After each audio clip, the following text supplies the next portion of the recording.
Welcome to biologic lessons. इस video में हम फोटोसिंथेसिस कार्बन फिक्सेशन रिएक्शन को समझेंगे। प्लांट्स में फोटोसिंथेसिस एक ऐसा प्रोसेस है जिसमें एटमॉस्फेयर में प्रेजेंट कार्बन डाइऑक्साइड को प्लांट्स कन्वर्ट करते हैं into various form of carbohydrate. इस पूरे प्रोसेस में वाटर एब्जॉर्ब होता है और ऑक्सीजन रिलीज होता है। ये फोटोसिंथेसिस का प्रोसेस दो पार्ट में डिवाइडेड है। सबसे पहला पार्ट, जिसको हम फोटोफॉस्फोराइलेशन कहते हैं, वो लाइट एनर्जी को यूज़ करके एनर्जी रिच कंपाउंड्स प्रोड्यूस करता है, जैसे एटीपी और NADPH। इस पूरे प्रोसेस को लाइट डिपेंडेंट रिएक्शन भी कहा जाता है। कॉन्ट्ररी टू द जो दूसरा प्रोसेस है वो है कार्बन फिक्सेशन। यहाँ पर एटमॉस्फेयर में प्रेजेंट कार्बन डाइऑक्साइड को प्लांट्स अपने क्लोरोप्लास्ट के स्ट्रोमा में फिक्स करके 6 कार्बन शुगर मॉलिक्यूल प्रोड्यूस करते हैं। अब ये पूरा प्रोसेस में लाइट का कोई मेजर रोल नहीं होता है, इसीलिए इस प्रोसेस को हम लाइट इंडिपेंडेंट रिएक्शन भी कहते हैं। ये पूरा प्रोसेस मेजरली 3 स्टेप्स में होता है। Step 1 is the carboxylation phase. Carbon dioxide plants में एंटर होते ही प्लांट्स इसको फिक्स करते हैं एक एंजाइम की हेल्प से, जिसको हम कहते हैं रुबिस्को। रुबिस्को इस कार्बन डाइऑक्साइड को एक 5 कार्बन एक्सेप्टर मॉलिक्यूल RuBP के साथ में फिक्स करता है। इस फिक्सेशन से एक 6 कार्बन मॉलिक्यूल बनता है, जो कि स्प्लिट होता है into 3 carbon molecule.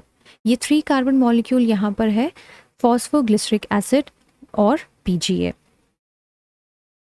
Step 2 is the reduction phase.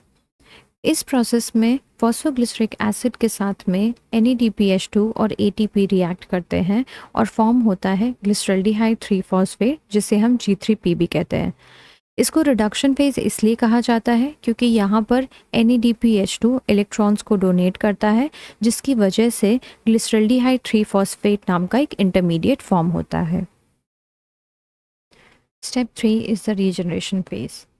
Last step में जो ग्लिसरल्डिहाइड 3 फॉस्फेट जनरेट हुआ है, उसके majority of molecules plant use करते हैं RuBP के रीजनरेशन के लिए।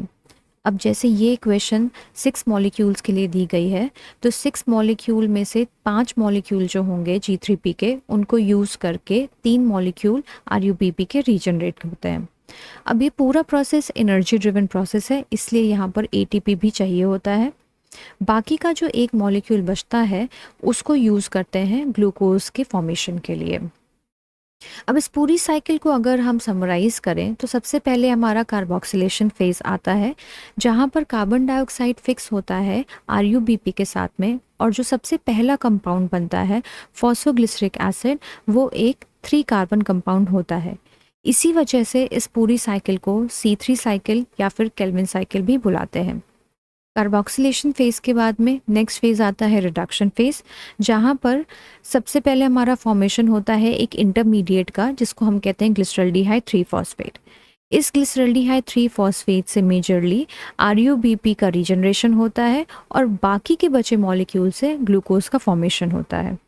अब इस पूरी साइकिल को अगर हम इस तरीके से देखें कि एक ग्लूकोज के मॉलिक्यूल को प्रोड्यूस होने में कितने कार्बन डाइऑक्साइड चाहिए, तो टोटल 6 कार्बन डाइऑक्साइड चाहिए होते हैं, क्योंकि ये 6 कार्बन मॉलिक्यूल होता है। इस पूरी साइकिल में अगर एक ग्लूकोज के टर्म में बात करें तो 18 ATP और 12 NADPH2 कंज्यूम होते हैं। आज के वीडियो के लिए इतना ही। Thanks for watching.